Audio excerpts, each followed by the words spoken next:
محمد رسول الله لا إله إلا الله محمد رسول الله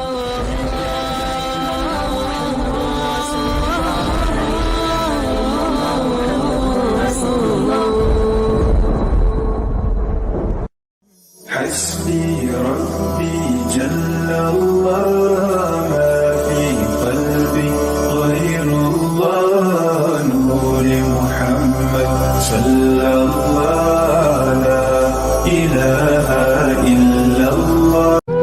Kita ni tak beriman dengan akhirat ke? Kita ni tak percaya ke ada Allah, ada syurga, ada neraka? Ni tak percaya ke macam mana kita ni? Sampai setiap hari berbelas-belas berita palsu disebarkan. Sebab kongsi. Yang paling banyak dosa orang yang mula-mula buat berita tu. Assalamualaikum warahmatullahi wabarakatuh. Saya Masrina binti Abdul Halim akan membuka tirai pembentangan kita pada hari ini dengan mengemukakan pengenalan dan definisi berita palsu. Pada masa kini yang serba canggih dan moden, pelbagai platform media massa dan bahan bacaan yang ada membolehkan pelbagai cara untuk menyebarkan maklumat dan info terkini. Maklumat-maklumat tersebut boleh disampaikan oleh sesiapa pun. Namun begitu, apa yang menyedihkan pada dunia kini, berita-berita dan maklumat ini disebarkan tanpa sebarang penapisan yang menyebabkan ianya terjadinya fitnah. Lebih-lebih lagi, di zaman media ini, media sosial bukan sesuatu benda baru dalam masyarakat dari pelbagai peringkat umur. Pernahkah anda mendengar berkenaan apakah itu berita palsu? Menurut Kamus Dewan edisi keempat, berita adalah maklumat mengenai sesuatu peristiwa atau insiden yang disampaikan secara lisan, penulisan dan sebagainya. Contoh aplikasi pintar yang kita semua ketahui seperti WhatsApp, Twitter, Facebook, Instagram dan sebagainya. Aplikasi pintar seperti ini dijadikan platform oleh individu yang tidak bertanggungjawab untuk menyebarkan info dan berita palsu. Pada hari ini, saya akan mengupaskan 5 faktor-faktor penyebaran berita palsu. Antaranya adalah kecelaruan personaliti, ketiadaan undang-undang, penyalahgunaan media sosial, mengejar populariti dan yang terakhir sekali ialah politik. Faktor yang pertama ialah kecelaruan personaliti. Personaliti boleh dikatakan salah satu faktor penyebaran berita palsu di kalangan masyarakat di Malaysia. Hal ini kerana personaliti adalah cara berfikir, perasaan dan tingkah laku tertentu. Personaliti adalah sikap dan pendapat dan paling ketara dalam cara berinteraksi sesama masyarakat. Apakah kaitan personaliti dengan penyebaran berita palsu ini? Setiap orang mempunyai personaliti unik yang menjadikan mereka siapa mereka. Terdapat pelbagai jenis ciri-ciri personaliti, ada yang negatif, ada yang positif. Berbalik kepada penyebaran berita palsu, terdapat segelintir masyarakat yang mempunyai personaliti negatif kerana mereka gemar untuk mencipta penyebaran berita palsu kerana tidak menggunakan waktu lapang dengan sebaiknya. Seterusnya, segelintir masyarakat yang sikapnya suka menyebarkan sesuatu yang belum pasti sebelum mendapat sebarang kesahihan tentang perkara tersebut adalah mereka yang mempunyai personaliti yang buruk dan negatif. Faktor yang kedua ialah ketiadaan undang-undang. Ketiadaan undang-undang merupakan faktor penyebab penyebaran berita palsu di kalangan masyarakat di Malaysia. Tujuan asas undang-undang adalah untuk mengawal selia masyarakat, melindungi hak orang ramai dan menyelesaikan konflik. Masyarakat kini mengambil undang-undang ini sebagai hal yang remeh-temeh kerana undang-undang Malaysia tidak meletakkan hukuman yang berat ke atas mereka yang menyebarkan berita palsu. Oleh itu, ramai rakyat Malaysia yang suka sewenang-wenangnya menyebarkan berita palsu tanpa usul periksa. Terdahulu, terdapat rang undang-undang pada tahun 2018 di mana terdapat Akta Berita Palsu 2018. Tetapi, ianya telah dimansuhkan pada tahun 2019 oleh Dewan Rakyat. Kemansuhan itu dilakukan kerana undang-undang dan akta yang sedia ada sudah memadai untuk mendakwa mana-mana pihak yang menyebarkan berita palsu. Seterusnya adalah penyalahgunaan media sosial. Media sosial berfungsi sebagai salah satu cara untuk berinteraksi bersama rakan-rakan dan keluarga. Seperti yang kita ketahui, selain daripada mendatangkan kebaikan kepada masyarakat, media sosial juga boleh memudaratkan dan mendatangkan keburukan kepada masyarakat, individu dan negara jika salah digunakan. Jika penggunaan media sosial tidak dipantau, ia boleh membawa kepada akibat yang serius. Perkongsian di media sosial, khususnya oleh kanak-kanak, perlulah dipantau sepanjang masa. Ketagihan ini membantu prestasi akademik pelajar kerana mereka membuang masa di media sosial daripada belajar. Media sosial menyebabkan keretakan komunal. Seperti yang kita ketahui, setiap penyebaran berita palsu yang disampaikan dan disebarkan adalah menggunakan media sosial dan jarang sekali menggunakan lisan dan berhadapan. Sikap masyarakat yang salah gunakan media sosial untuk sebarkan berita palsu seharusnya dihentikan untuk mengelakkan berlakunya pergaduhan, perselisihan faham dan sebagainya. Faktor yang keempat adalah mengejar populariti. Di dalam kelompok masyarakat, terdapat segelintir individu yang mendambakan populariti. Populariti merujuk kepada jumlah seseorang individu dikenali dalam setengah kelompok masyarakat dan khalayak umum. Demi mengejar populariti dan dikenali ramai, mereka mengeluarkan dan mengemukakan pernyataan yang salah dan palsu di mana kabar angin itu belum tentu sahih dan tidak diketahui kebenaran berita tersebut. Kebanyakan mereka yang menyebarkan berita palsu ini adalah di kalangan remaja atau insan yang kurang kasih sayang dan mereka mengejar populariti kerana ingin diberi perhatian oleh orang ramai terhadap diri mereka. Mereka mengejar populariti dengan melakukan perkara yang salah kerana pada zaman teknologi yang canggih sekarang, masyarakat boleh menjana pendapatan melalui media sosial. Jika perkara yang disebarkan dan dimuat naik itu mendapat sambutan daripada orang ramai dan hantaran mereka menjadi viral, mereka akan menjadi popular dan seterusnya akan menambahkan pendapatan mereka. Mengapakah politik boleh dikatakan sebagai faktor utama dalam mempengaruhi penyebaran berita palsu? Hal ini kerana pengaruh politik yang dibenarkan dalam kalangan masyarakat berlainan latar belakang politik yang tidak sependapat, akhirnya akan berlaku perselisihan pendapat. Isu politik sangat hebat untuk diperdebatkan dan ianya memberi kesan yang besar kepada masyarakat kerana ianya adalah faktor utama dan berisiko. Faktor utama yang menyebabkan penyebaran berita palsu kerana berlakunya perebutan kerusi dan penjawatan dan menyebabkan penyebaran berita palsu yang meluas. Akhir sekali, berita palsu disebabkan faktor politik ini adalah disebabkan sikap dengki dan iri hati di kalangan masyarakat seperti pembangkang dan kerajaan, lebih-lebih lagi menjelang PRU ini. Seterusnya, saya akan menjemput sahabat saya yang seterusnya akan menerangkan tentang cabaran-cabaran dalam menangani penyebaran berita palsu. Assalamualaikum warahmatullahi wabarakatuh. Saya teruskan dengan topik cabaran dalam menangani penyebaran berita palsu di kalangan masyarakat Malaysia.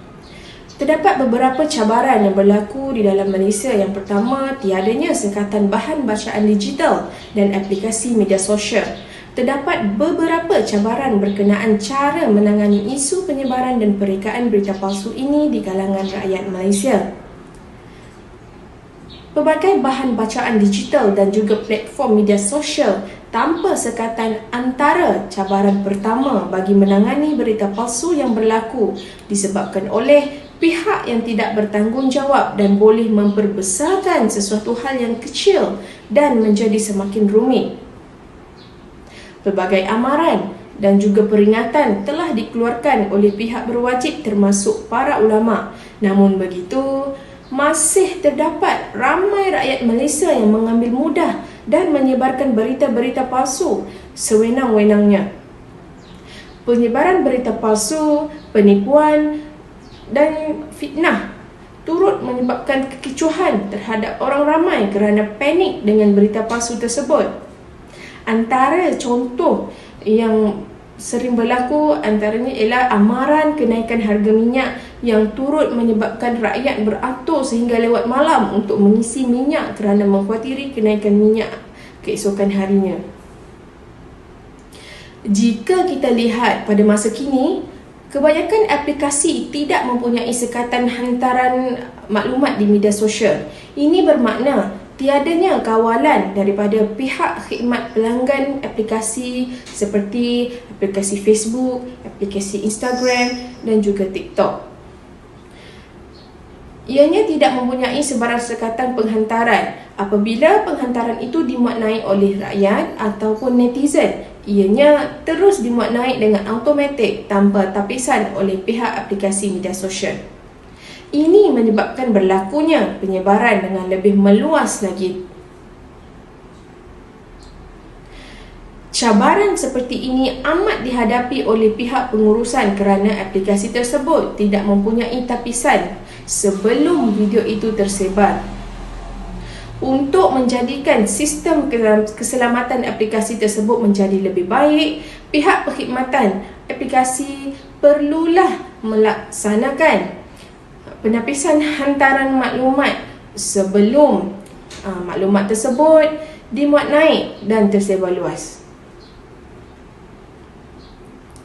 Namun begitu, salah satu cabaran bagi melaksanakan sistem penapisan ini adalah kerana dengan kekurangan kaki tangan, di mana dalam satu masa di seluruh dunia rakyat ramai pengguna atau rakyat yang sering memuat naik hantaran tidak mengira masa dan waktu.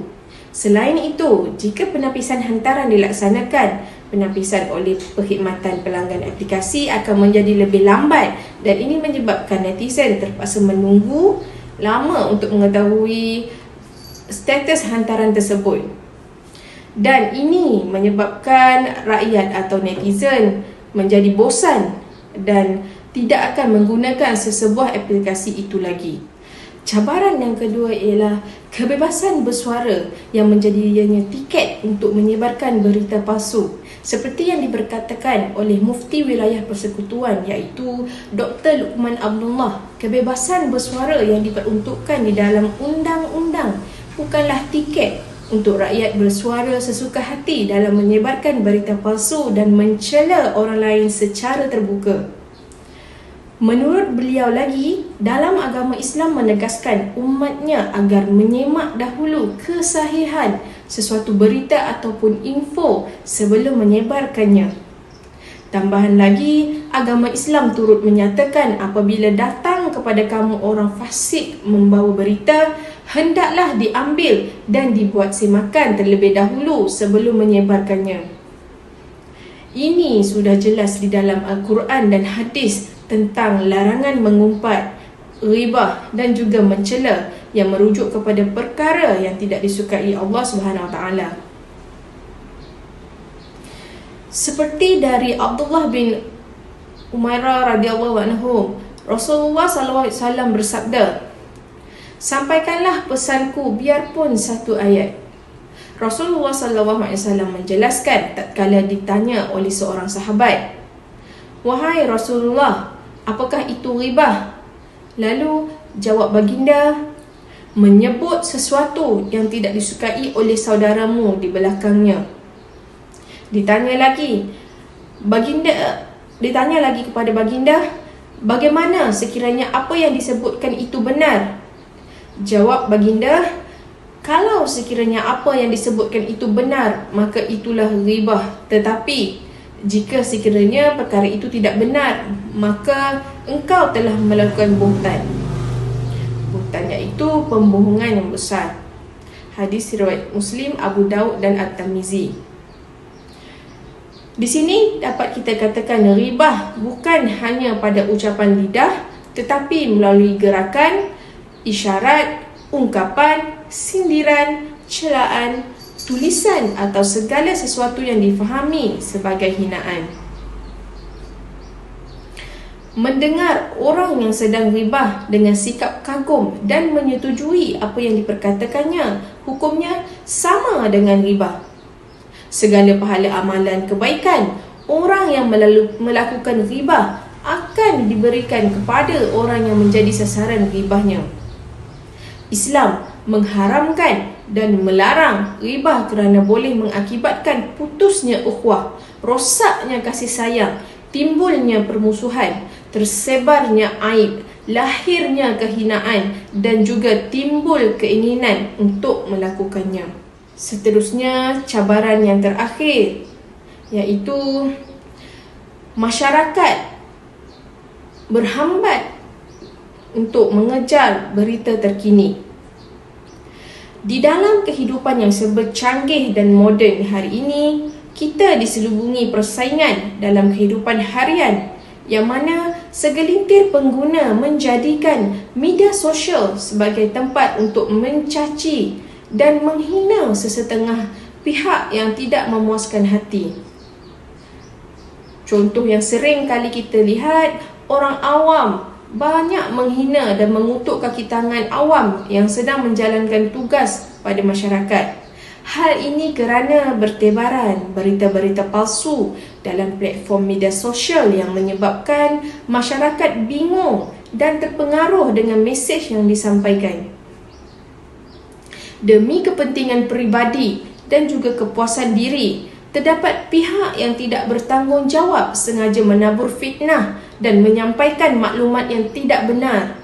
Hal ini boleh diibaratkan sebagai wabak yang mana mampu menjejaskan produktiviti dan reputasi serta tahap integriti sesetengah individu.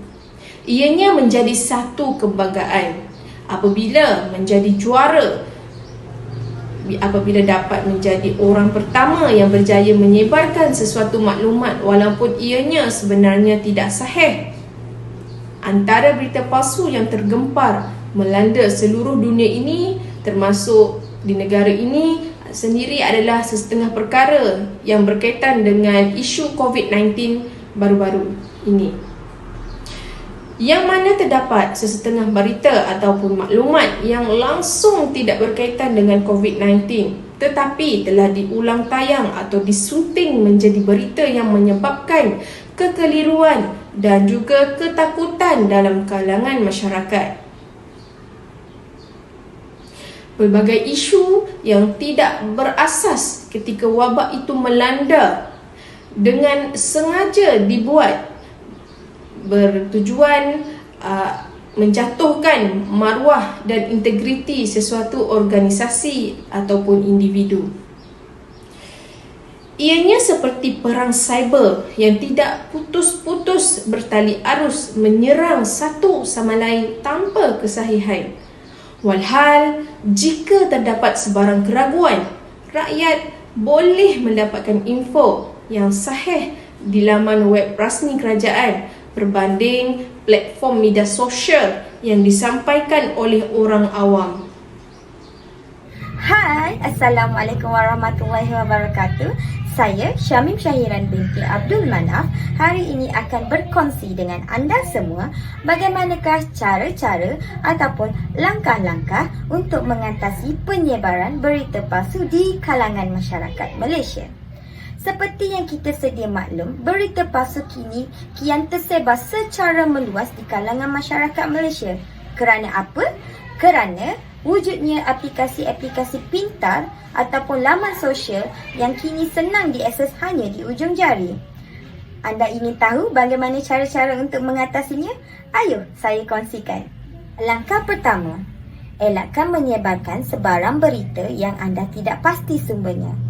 Seperti yang kita sedia maklum, di Malaysia kini terdapat beribu-ribu ataupun lambakan berita palsu di kalangan masyarakat Malaysia. Ianya ibarat sudah sinonim dengan masyarakat Malaysia dan juga diibaratkan seperti cendawan tumbuh selepas hujan.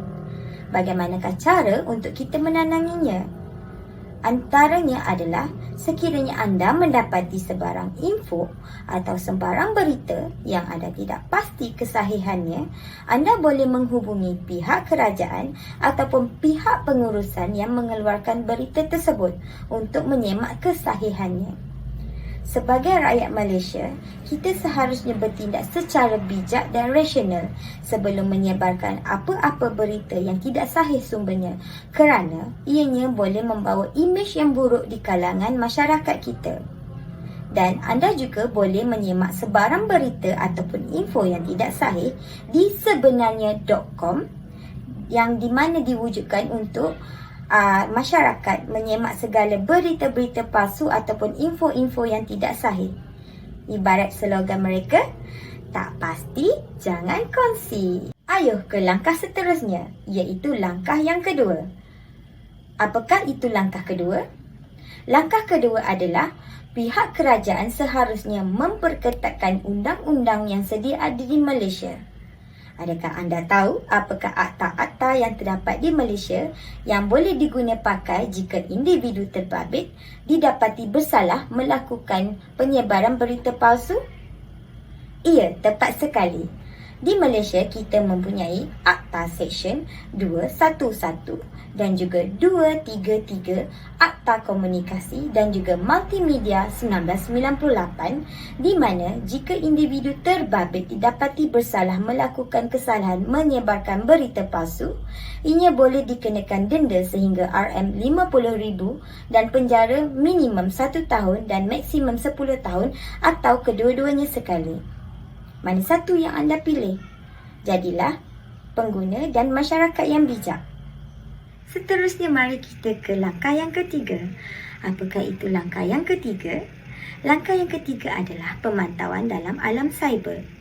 Siapakah pihak yang bertanggungjawab dalam memantau alam cyber?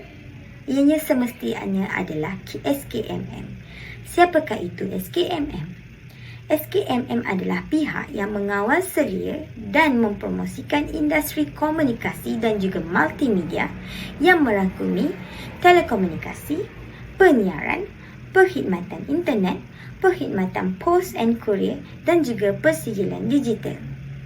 Adakah anda tahu sekiranya pihak SKMM dan juga PDRM berganding bahu dalam memantapkan dan memperketatkan sistem kawalan mereka dalam aplikasi-aplikasi di laman sosial, masalah ini dapat dielakkan.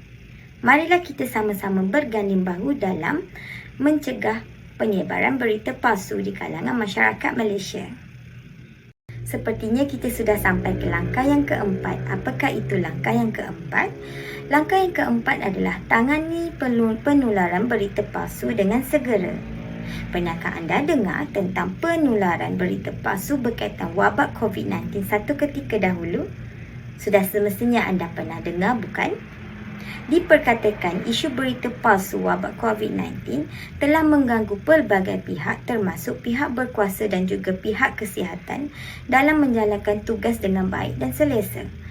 Penyebar berita palsu ini boleh dikenakan tindakan kerana melanggar akta berkaitan media dan juga multimedia yang boleh menyebabkan kekeliruan dan keresahan yang boleh menggugat kesejahteraan masyarakat dan juga negara.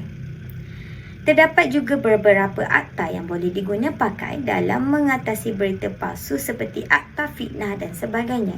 Tahukah anda suatu ketika dahulu kita mempunyai akta anti berita tidak benar tetapi ia sudah dimasukkan pada tahun 2018.